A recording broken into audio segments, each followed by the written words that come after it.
The Spot Track Podcast, talking sports contracts, the salary cap, and business of sports. Hey, everybody. Welcome to the SpotTrack.com podcast. I'm Kevin Sylvester along with Paul Peck. We're from BuffaloSportsPage.com and the founder of SpotTrack.com. It's on his own podcast. Is Mike Giannetti here. And, well, we've got contracts, and more contracts to talk because big money has been tossed around in the last week. Probably more to come, maybe even as we record this, to come in the National Football League.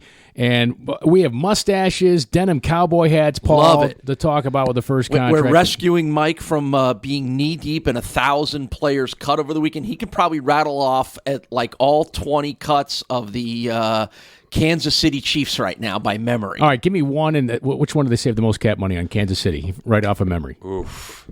See? Frank Zombo. Don't do that to him. Frank All right, Zombo. well, there you go. He Frank did it. Zombo. Frank Zombo. That's Yeah. a good. That's that was a good one of name our. too. That was one of our January calls too. We kind of saw that one coming. But don't forget, there was also expansions of MLB rosters. Oh, up right. to 40. So, NHL restricted free agency still in full swing. So plenty to do. And yeah, the big news is these major contract extensions. Some I think we all saw coming. Some I think are surprises. So there's a lot to talk about here. And a lot of resetting of the markets of history in the NFL, and that's where we're going to start, Kevin, with the quarterbacks. Quarterbacks are always going to be the ones that are going to reset the money market. It's happened already a couple of times this offseason, obviously, with Kirk Cousins, but Aaron Rodgers can buy as many cowboy hats. He could buy enough cowboy hats to give every cowboy in the United States like a week's worth. Well, and let's just say this, the reason we're referencing the cowboy hat, if you haven't seen it on SpotTrack.com, the outfit, I mean, that must cost a lot of money. That's why he's waiting for the outfit he wore to a luncheon right after is denimlicious. That's right. That's right. with handlebar mustache. I was going to call it a nice porn stash there, but handlebar, the Western look all the way around for Aaron Rodgers. Well, when you are owed $80 million by next March, you can wear whatever the heck you want, and that is the structure of this contract. $80 million by next March. Amazing. What? That's right. Oh, That's right.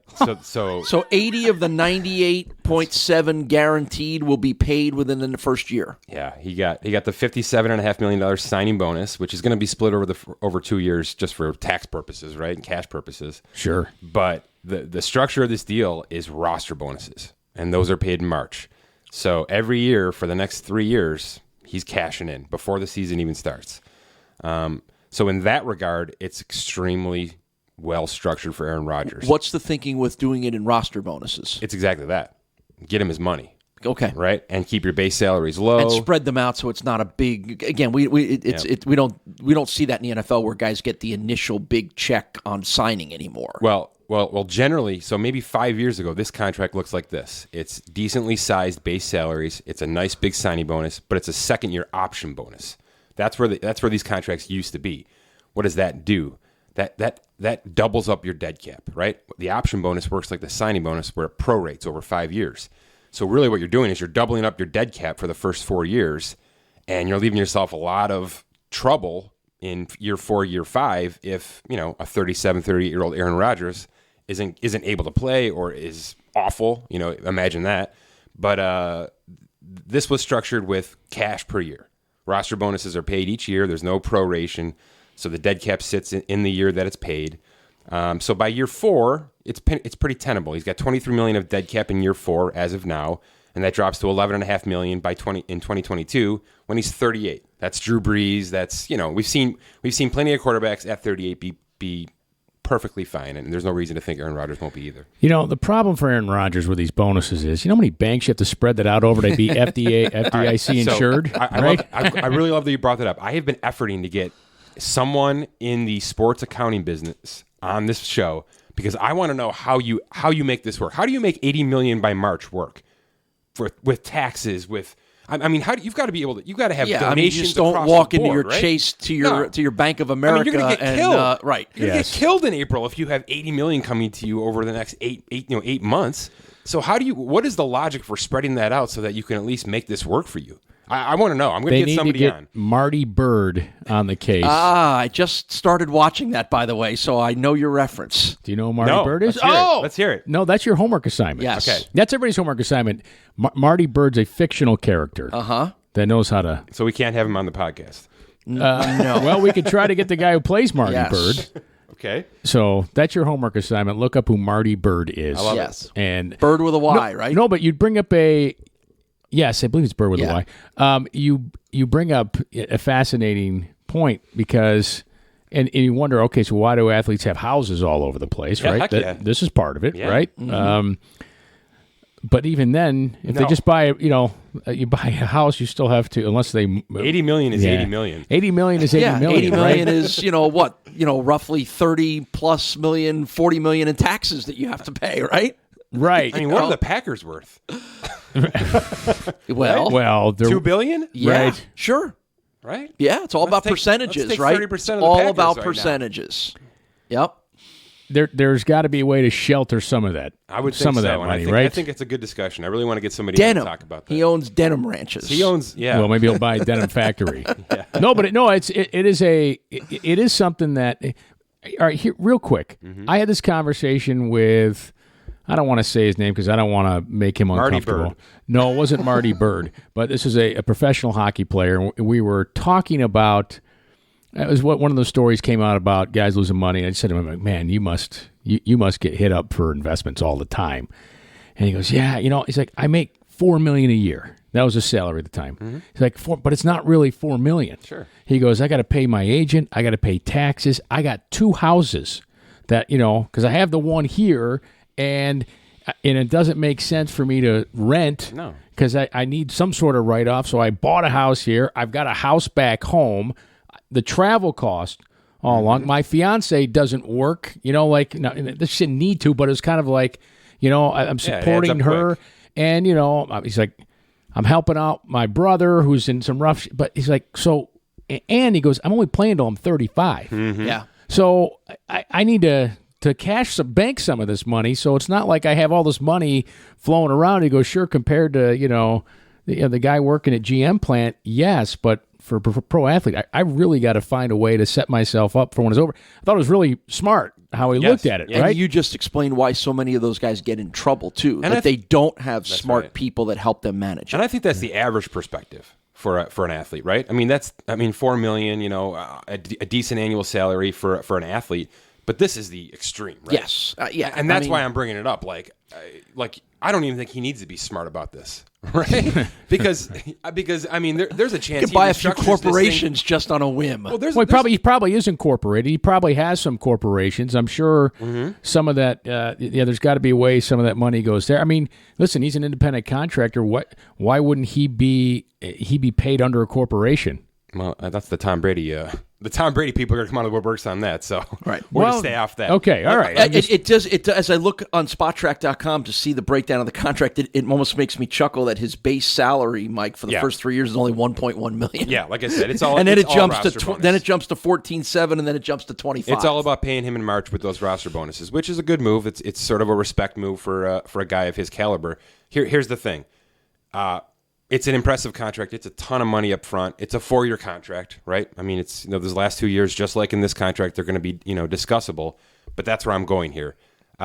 We had a show here where we sort of broke down his negotiations and how he was trying to get creative and how he was trying to reset the market and ownership of the team, or rolling annual salary so that he could always be the top paid player. Those kind of things came up publicly when this contract extension was being discussed. Obviously, none of that happened, but that doesn't mean it's not going to happen, right? I mean, this is, like I said, in year 4, the dead cap sort of, drops down to a tenable area to where Green Bay could get out, but that's not likely. What the likelier scenario is in 2021, we're probably talking about a restructured contract for Rodgers.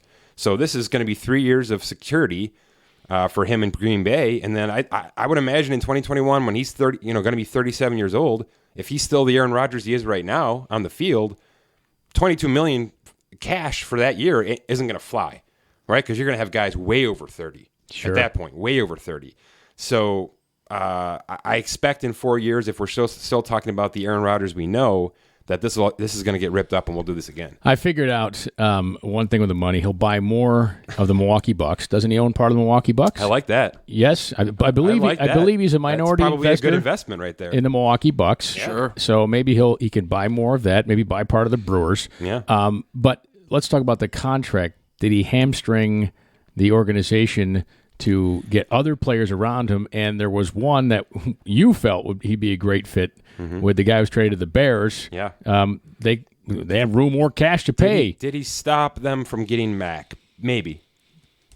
They might not have wanted Mack for 2 firsts. I mean, I don't think there's probably not a lot. I don't think there's any other team that offered 2 firsts. The firsts. Jets, according to Peter King, the Jets were the only other team that was willing to get close to the Raiders' price. But it probably wasn't he cited the Bears and the Jets, and then he cited the Browns, Packers, and Colts as teams that were interested but weren't willing to go to that point. All right, and we'll get to Mack more later. I just wanted to bring it up on. Yes, financially, I think Rodgers he didn't put the nail in the coffin on that, but it didn't help. That's for sure. And that's part of this is one of those contracts I was surprised to see. I thought for sure this was going to be next March because of that, because of the cash flow and the money that they sort of spent to rebuild that offense this year a little bit, and just some of the contracts that have to come for Green Bay. I mean, they're sort of in a transition process. I'm not sure they're an 11-win team. I know a lot of people love them because of Aaron Rodgers. I want to say, much like Tom Brady and the Patriots, no matter what else they have around them, doesn't matter. It doesn't matter. All right. Well, that's I think what they're expecting as well. But I think those are the 2 guys in the league that it doesn't really matter what's around them. You're going to win 10 to 11 games anyway because of who they are and because of their ability to make an average player be great on your team only. Okay, so that's a really nice transition into where I wanted to go with Rodgers, which is the next man up, right? I did a premium podcast yesterday on Spotrac.com on Russell Wilson, who is in a similar situation that Rodgers was this year. He's heading into the second last year of his deal, right? It was a pretty team-friendly deal for Seattle 4 years ago, and that really helped them keep their defense together. It did. For 3 years. Yeah. And now Not anymore. And now it's all gone. It's all gone. And that's sort of my point is it's time to pay Wilson. He's a top 5 quarterback every year. Whether you believe that or not, he is. He's a top 5 quarterback. He's a 4,000-yard passer, a 500-yard rusher. Not necessarily in the stats. Not well, I know. And because I want to feel like when you say that, people are going to pull up a stat list of the leading yardage passer, and he's not going to be on there. Going to go, what's Mike talking about? But he is. His ability to do everything to make his team great is why he's however you want to define it, top 5. He's the 5-tool baseball player. Yeah, on the field and off the field. Got it. Right, and all of that matters. I mean, he is the prototypical quarterback. But it's a dwindling roster over there right now. And you talk about a guy who's got to be LeBron James this year. I think that's Russell Wilson. If you're looking at a guy that wants to get paid, and certainly he deserves it, if he's going to put that team in contention, it's going to be because of him.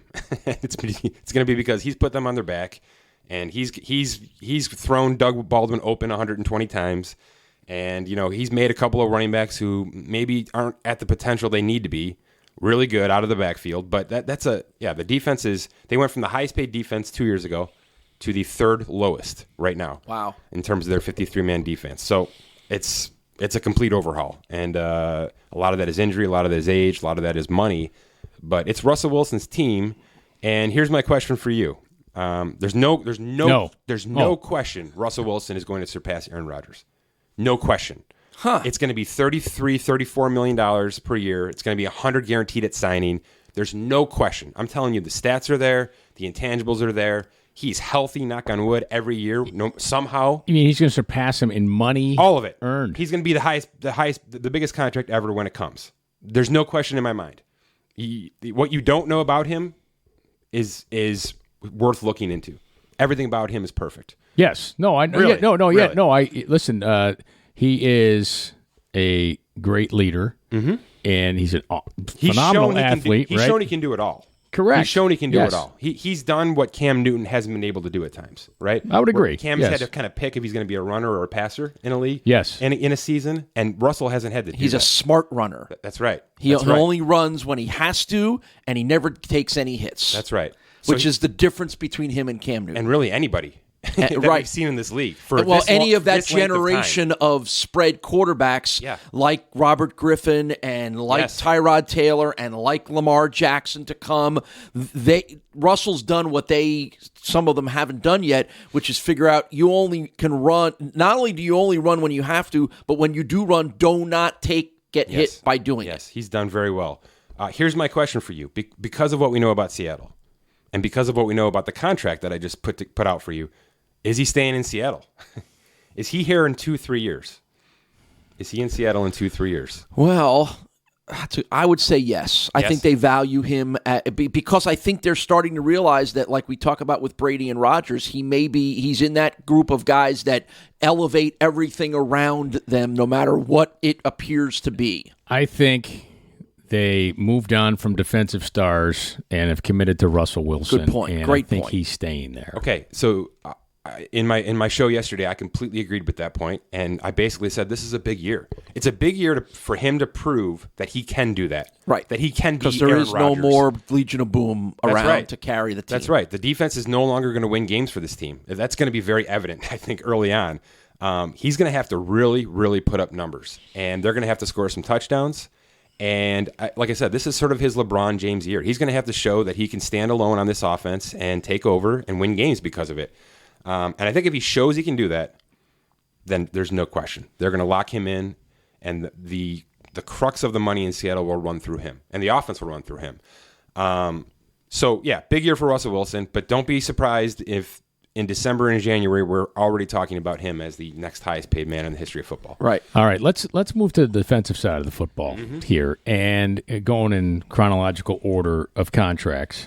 And well, do we want to get one more offensive guy? I missed Odell Beckham. Yeah, that's right. I'm sorry. If I want to go in chronological order, we got Odell Beckham Jr. Let me be brief on Beckham. It's a fine contract. Right, it's not really. When Mike says that, someone deal. should be worried. No, nothing excites me and nothing makes me really upset. It's just it's sort of exactly what you thought it was going to be and nothing more. Right? There's no like glaring numbers. There's no what happens if he's hurt. It's all sort of accounted for. The Giants did a great job. You sort of knew this was happening when he kept really quiet. You know what I mean? Like which is not like Odell Beckham.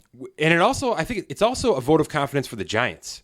Because this is not an excessive contract. This is not a contract that blows people out of the water, which means he was fine with this money, which means he wanted to be there, right? That's what I'm saying. That's what I'm getting to. He wanted to be there because this contract is just okay. Yeah. Yes, it's the highest paid His wide brand receiver. in New York City That's right. makes this contract make sense. I think the right people convinced him of that, right? That he didn't need to go out and be $3 million ahead of everybody else like he was asking.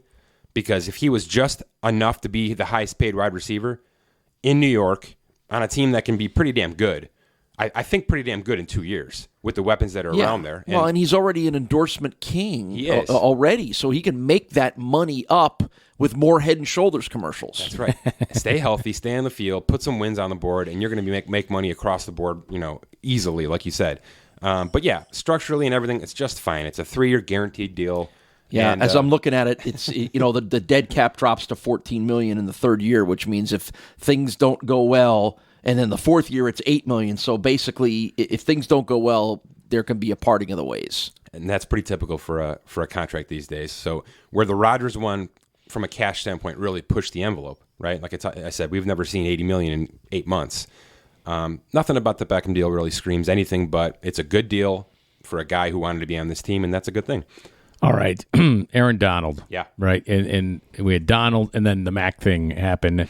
It's like one was waiting for the other one to come in, right, for things to occur. But they're so related, but so different in the way that they got crazy. to where they are. Which we're going to let you talk about it. Yeah. Well, first off, are we surprised that Donald signed? no, I'm not. No, because all indications were that this has been in the works for well over a year. Yeah. And again, I'll cite back to, I don't remember if it was Peter King's story or maybe Albert Breer's story, where he talked about this was something that has been discussed for well over a year. The Rams were hesitant to do it on principle last year, but then saw what happened when he sat out and wasn't really the same player right at the beginning of the year. So there was more of a principle of, okay, we know we're going to do this, Aaron. You got to wait and we got to figure out what makes the most sense. So it doesn't sound like it ever got acrimonious at all. No, I look at it differently, and I look at all the three players, the big ones that said Donald, Mack, and now Le'Veon Bell, right? Who's just joining the Steelers today as we record this. Maybe. Maybe. Yeah, not right, yet. maybe. Right, it's expected to. But anyhow, at least that's what they told me on SportsCenter. But anyway, if star players look at it like, I don't need to go to training camp. That's right. That's how they look at it, right? And so Aaron Donald looked at it. This is probably my last opportunity to skip training camp because I signed this contract. Then I got to go to every one. So I'm skipping it. And believe me, everybody in the locker room is looking at me like, you got your money, and you didn't have to be here through all this stuff. They're all envious of it for both things. Trust me. You think, Paul, you've been on the sidelines of training camp for oodles of years. Oh, yeah. They don't, I mean, what do they do? Not much. Not much. The Stars don't do very much. Yes. I mean, listen, the great Buffalo Bills teams, Bruce Smith never practiced. No, and it never affected his performance. That's not fair to Bruce. I shouldn't say that. Bruce got himself in shape to play. Yeah. He knew what he needed to do to play. And these players, I think, know they have personal coaches and all those things. It's not like they weren't working out. No. So, all right. I would skip training camp. Matter of fact, I skipped training camp this year. Did you? Yeah. And I'm going to skip it again next year. You look like you did. Thank you. Very nice. Here's the thing with Donald. I actually believed that take with Donald, that he just kind of wanted to mail it in here because he lost his leverage with this holdout last year. Yeah. Because he didn't hold out last year. He missed out. He missed the offseason. He got himself through week 1. Right, with the roster exemption, but then he came back and he played and he did everything right. If he was really ticked off about the money situation, he's holding out for 3-4 games last year, and he's doing it the right way, which a lot of experts believe he should have done. And the fact that he didn't do it, the fact that he caved and came and played, and he did everything right, was not a good financial business move for him because he lost his leverage because nobody believed he was really going to miss any games this year. Nobody did. Everybody believed that it was going to be the same exact thing. He didn't want to be in here for the offseason. If he's not paid, he's not going to be working out with the team, right? Right. That's essentially the thinking. So I don't think there was any real threat that he was going to miss games. Now let's switch gears to Khalil Mack because I'm pretty convinced Khalil Mack was ready to miss 6 games this year. Sounds like it. Don't you? I think his agent Joel Siegel played this brilliantly. Yeah. You can really see the differences in agents, can't you? And how this sort of played out. Well, and Joel Siegel, the agent, played it brilliantly because he had to understand who Khalil Mack is and how determined he was and how this wasn't going to be a guy that was in his office going, "Come on, I want to play, I need my money." I mean, that's where a lot of these things get ruined when as it gets closer to that point, the players sort of cave in a little bit because all they know is playing and being ready to play. That's right. And it seems to me Khalil, either by who he is or by being convinced by his agent, was willing to say, I'm on principle, I'm not going back. I mean, Khalil got the heck out of town. Oh, right? yeah. I mean, he was basically told, get away from Oakland because if you're there, you're going to be the center of attention. Guys are going to be calling you up. It's all going to be on you, right? And that's not, you don't want to be that for you personally or for the team, right? You don't want Oakland to have to deal with that either. Even though I'm sure they did plenty. If he was smart, he'd change his phone number. But, yeah. Well, I mean, you can get out of place, but, your teammates are texting you the whole time. Yeah, but still, I think getting out, which he was here in Buffalo for a good chunk of it. Yes, he was. I'm sure he went elsewhere. But, yeah, he stayed away from everything related to the Oakland Raiders in the NFL for that period, which really led you to believe that he was being coached through this process as you're not going to play until there's a Brinks truck in front of your house. Well, and I think actually the agent, Mack truck. The Mack truck, yes, the agent knew that the Raiders, or at least had enough of a sense that the Raiders were going to cave and put him on the market. All right, let's talk about the Raiders. Well, by the way, he didn't want to sign in California. No? Taxes. We were talking about taxes before. Of course. It's always part of it, right? Yeah. All right, anyways. Let's talk about the Raiders. I don't know that that's the case. I'm just saying. I don't know that Illinois' taxes are Probably not Illinois' great, financial no. situation is worse than California's. What have you guys read about the Raiders and their response to this and John Gruden's response? Very generic in the response from Gruden. What I've read and I've heard differing. Kevin and I have heard differing opinions from people within NFL circles that it was a cash flow issue, but then it wasn't. Now we've heard from other NFL people who said that had nothing to do with it. Heard that was hogwash. Yeah. The cash part was hogwash. It has to be hogwash. It has to be. Again, Peter King and Albert Breer cited the fact that there was one contract offer exchanged in February and none since then. And that tells me the Raiders were unwilling to go to where they knew they needed to go, and then when Aaron Donald's deal gets done, they knew they weren't going, that they were not driving into that neighborhood, and then all of a sudden the trade talk happens. So I think, for whatever reason, whether it was Gruden on principle, whether it was Gruden walking in and saying, we stunk on defense with him, and now you want me to sign this guy, and I know he's a great player, and lock him. And this is where different NFL teams think different ways. Some NFL teams will say, he's a great player. Whatever you need to do, you don't let great players walk out the door. Other teams will say, well, wait a minute, he's great, but we weren't great. Are we willing to commit that much time? What else am I going to have to get rid of that I can't build around because I'm giving him this money? Different philosophies for different teams. I think Gruden decided he needs to rebuild his football team and try to get as much currency as he was, and putting all that money in Khalil Mack was not going to make the team be where he wants to be offensively in years to come. And because he's looking at Carr and Mack chewing up 30% of their salary cap, roughly. All right. So what he also did was gutted the locker room, because all the tweets from Raider players are like, "What?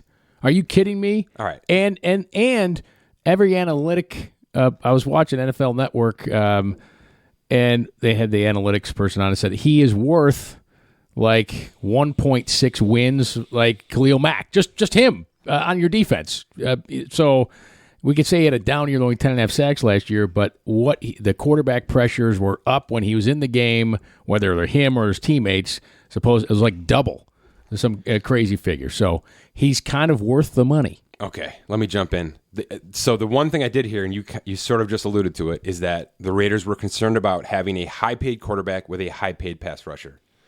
And to me, of all the things that you've heard and that we've talked about, you should that pay is those. the dumbest thing I've ever heard or read on Twitter. That's like, I don't want a good left tackle. What are you identifying? What are your prime positions? What else are you identifying? Are you hoping your safeties really cash out? Right. There's 4 things you pay, What and you the know. hell are we talking about here? And in order, right, of the things that you pay, That's Mike. literally it. Right. A guy who can throw it and a guy who can stop the other team from throwing it. And then after that, what you pay a guy you can throw to and a guy who can block the guy. And also, boom, the guy you got throwing the ball isn't the best guy throwing the ball in the league right now. And maybe that's part of the reason you're not winning the game. So, and oh, by the way, you can get out of his contract extremely easily after this year. So even if you had to pay Mack and Derek Carr's still kind of a middle-of-the-road guy, you get rid of him and you draft a guy and start over. I mean, this was preposterous. All the excuses I heard, I believe none of them. I believe none of them because we're reading them on Twitter. I don't think anything John Gruden's saying is factual because he's been in the business too long to say anything true on the internet. Sure. So what was it? I get not wanting to put $60 million into escrow right off the bat. I get that. That's tough. But that's life now. That's life in the NFL. That's how you run an NFL team. That's life. What do you think? Again, it was pointed out. Green Bay just had to do right, and it was pointed out to me that yes, maybe their cash flow is low until the Vegas thing happens. But so you go get a loan. You get a loan because you know you're going to quadruple your cash flow when you open up the stadium in Vegas. Are you trying to tell me that the league doesn't have a line of credit for teams? Of course they do. Yes. Look at. I get they got a nice haul for this. They got $13 million off their cap when they traded him. They got 2 first-rounders. They did well to get something for a guy that maybe didn't want to be there. Maybe that's part of this. Right? But that teams can convince themselves of that. I don't know. Whatever the reason. Well, Khalil doesn't want to be here, so let's get rid of him. I'm done with the reasoning because it's done, and it's probably better that these two teams, these two options had a divorce here. They got a nice haul, but here's what I look at from Oakland. You won the lottery with Khalil Mack, and then you went and bought more lottery tickets with it. That's what you did. That's what you did, getting 2 first-round picks. Because who the hell knows what those first-round picks are going to be? Maybe it's like a right tackle and a second wide receiver. See the Cleveland Browns the last 5 years. If I'm Amari Cooper and I'm somebody else on that team who needs to get paid, I'm pretty terrified right now of where I am because they just let maybe the second most important position on the team, a proven sack monster, a proven run-stopping guy. He's everything you want. And he's a great guy and a leader. There's no question about his locker room, personality. Yeah. I would look out in the Central Division this year, right? Yeah. This guy is going to be out to prove the Raiders made a mistake. He's going to be out to live up to the contract, and he's going to be out to sell a ton of 52 jerseys in the Windy City. 50 Deuce, that's his brand name. 50 Deuce. 50 Deuce, yes. Was it Gruden being an offensive guy and just saying, was it Gruden convincing himself that the Peyton Manning model of 60%, 70% of your salary cap on offense and will outscore everybody? You think that had something to do with it? Yeah, but then in Tampa, they were defensive dominated. Yeah, but that was an eon ago. Yeah, but the still, game is so different, and that's what I'm terrified. Every time I see something that John Gruden has said, I think, well, that's not 2018 football, right? And that's not 2018 business either, because the business has changed immensely over the past 2.5 years. But it's not like he hasn't been around it. That's what I don't understand. Correct. I don't know about that. I don't know how much his visibility inside of ESPN was actually about the business side of it, and that's where he's missing it right now. Well, but regardless of that, I can tell you, because I know people that have worked with him on the Monday Night Football, that he was maniacal about preparation, and so it's with not quarterbacks. But with everything, with everything, it's not like he didn't stay tuned into the game. So I get it when people say, "Well, he hasn't been in the game for 10 years; it's passed him by." I don't think that's accurate. He's been in the game. This is not like Herman Edwards coaching college football. Correct. Let me put this at you as a parting shot on the Raiders. These are the two main people he brought into his offense this year: Jordy Nelson and Doug Martin. Any questions? Yeah, okay. All right. Yeah. They both might be hurt and out of the league by week 6. So if you want to believe he's an all-offensive guy, he's got a maybe above-average quarterback with Marshawn Lynch, who, I don't know, he's probably still good, probably not great. Doug Martin's not great. And they've got a wide receiver core that has looked better. Let me just put it that way. It's looked better. If they're gonna focus on offense, they're going to need a miracle on offense, is what I'm saying, because they just took 1.6 wins off their defense. Yes. Right. For Khalil, this couldn't have worked out any better. No. For the Bears, give them credit. I never fault any team that is willing to be gutsy. And like you said, we have the chance to get maybe arguably the best non-quarterback in the NFL, and I'll give you the 2 first-round picks. And as their GM said, our first-round pick next year is Khalil Mack. And just from a structure standpoint, real quick on Mack, it's awesome. It is everything he dreamed of. It is 4 years, $91 million, practically guaranteed. He's probably going to be there 5 for $109, which in terms of what he was holding out for, I think he made the right decision there. It's an up and coming team. He's going to be the leader of that defense. They trimmed a lot of veterans over the past 2 years. Big market, next monster of the Midway. Butkus, Singletary, Urlacher, Mack. There's so many opportunities for him. Didn't they draft Smith? Roquan Smith, yeah. He's happy. He just got better. And another linebacker from a couple years ago, very high in the draft, first rounder. So they're loading up. They're loading up on D. Now it's all about Trubisky there now. Yeah, he just got better too. Mm-hmm. Okay, let's close out with running backs. Yeah, last thing. So, I just want to dive back into the Gurley deal a little bit because it's really going to pay some dividends, I think maybe in the next 48 hours from what I'm hearing. The Gurley deal was great for a few reasons. Number one, it's great that it happened right now. And let me tell you what I mean by that. This is a Rams team that needs lots of weapons, right? It needs maybe 4 or 5 guys at all times that can potentially have the ball in his hands. It's got a young quarterback for maybe 18 more months in terms of the inexpensive quarterback for about 18 more months. But they had to get Donald done, which they did. They had to extend Brandon Cooks, which they did. They've got Robert Woods on a pretty nice contract for him, by his standards, I would believe. And, there's a couple of, they signed the right tackle, Havenstein. There's a couple of defensive players that they've signed recently. Dominic Sue. Yeah. There's money everywhere is my point. So the fact that they chose right now to lock in Todd Gurley when they could have easily put him on a franchise tag path, easily, right? It says a lot about, number one, just how good Gurley is, and number two, just how much they value the running back position. And that's important, and that's what I want to get to. It's not a massive contract, but in terms of where we had been with running backs and where we are now with Gurley, it's a great deal. In terms of the dead cap, it's 3 years, $40 million. Pretty safely, which is great. That's a great news for running backs. Where am I going? I'm pretty sure David Johnson's about to get extended in the next 48 hours in Arizona. And that's a completely different situation, right? That's more of a situation we have here in Buffalo, which is it appears that Larry Fitzgerald's on his way out, even though he probably could play for 10 more years. It appears Sam Bradford is maybe on a 1-year deal there.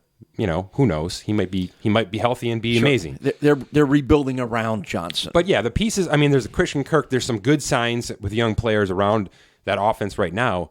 But from all standards, it looks like David Johnson's going to be running that offense, right? Everything's going to go through him. And if he gets back into 2016 form, which was Le'Veon Bell-esque, Best thing that ever happened to him was sitting out the year. 60 catches. Yes, there's a lot of people that think that. There's a lot of people that think that. Excuse me. But by the way, not with a knee injury either. No. No. As crazy as it sounds, the best thing that may have happened for David Johnson's career was breaking his wrist, because it's a healable injury. You come back from it 100%, and you don't have the wear and tear for a year. You get a year off on a guy who is a wear and tear 30 touch a game guy. So probably the best thing that could have happened. I think he could have played through it. I'm kidding. He should have skipped training camp. Yeah. Here's my point. My point is he's actually a more productive player than Todd Gurley, right? Because he's essentially a second wide receiver plus a 3-down running back, and he's going to be asked to do even more over the next 3 years in Arizona because of the lack of veteran offensive talent around him. And that's going to be his negotiating point. I'm sure that's what's been said 1,000 times at the negotiating table over the past 2 weeks here, which means that David Johnson's deal should be phenomenal. It should be phenomenal. It should be the deal that Le'Veon Bell wishes he had 2 years ago. And maybe even more so, because like I said, there's no Antonio Brown right now on Arizona. Right? Larry Fitzgerald's a hell of a player, but he's not to the standards of Brown right now. So keep an eye out for this. It's going to be big. I believe it's going to be really impactful with guaranteed money, because Arizona knows that if they're going to be successful, it's going to be through David Johnson. So keep an eye on that. And I just want to finish on Bell, because he's supposed to report. I have not seen yet. I'm kind of keeping up here. He did not come to the team meeting in the morning. So the Bell watch is still in full force. But Uber driver was late. Yeah, there'll be an excuse, I'm sure. I spoke to Ross Tucker this morning, who had a very interesting take. And it sort of goes to your point, Paul, with David Johnson. And it's, you're not going to play week 1 anyway, right? You're not playing Sunday. So there's no reason to show up today when you could show up Friday and Saturday and still lock in that week 1 salary. And that's really the important part, right? Because if he's not on the roster, at least on an exemption Sunday, he loses $855,000, right? Which is his per week salary right now for over 17 weeks. So yeah, show up Friday, show up Saturday, gonna stroll into the weight room Saturday morning, while the team is going through their final walkthroughs, and lock in your salary, and you're not going to be playing Sunday, and that's to his benefit right now, right?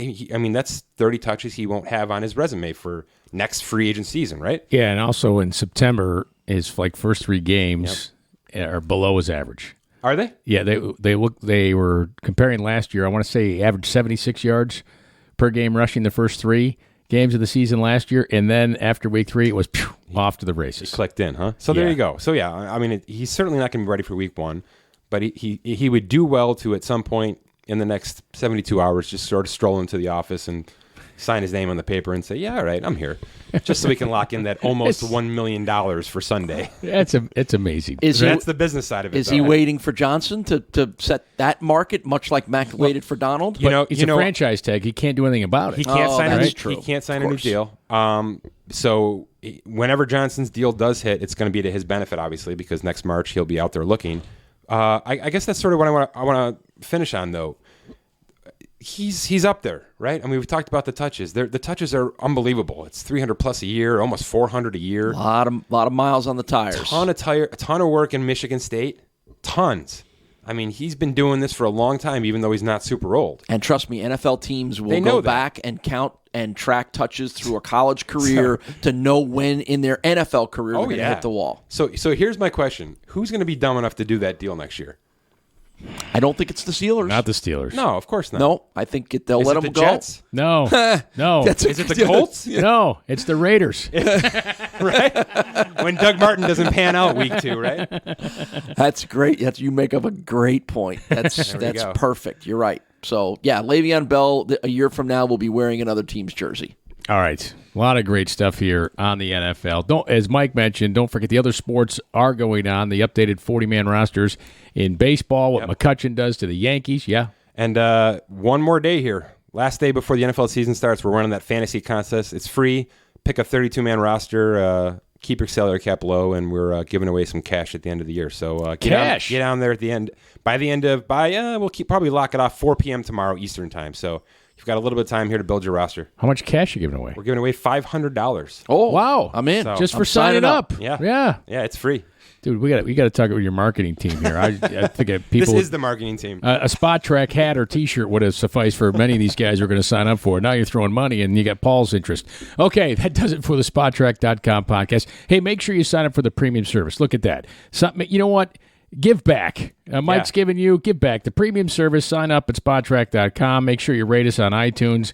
Give us a favorable rating if you would, please. That would be great. And listen each week. You can check Paul and I out at BuffaloSportsPage.com. Yeah, you guys are starting a new podcast yourself, aren't you? Yeah, we have a daily podcast. It can be found at BuffaloSportsPage.com. It's also on iTunes. It's called Sylvester and Peck on Sports. Yeah. We focus more on just Buffalo sports that are going on all here. over, though, right? College, pros, everything, right? Yep. Everything that happens. You might even make an appearance on there. Even a little spot track. I can't stay away. All right. For Mike Giannetti, Paul Peck, I'm Kevin Sylvester. Thanks for listening to the SpotTrack.com podcast.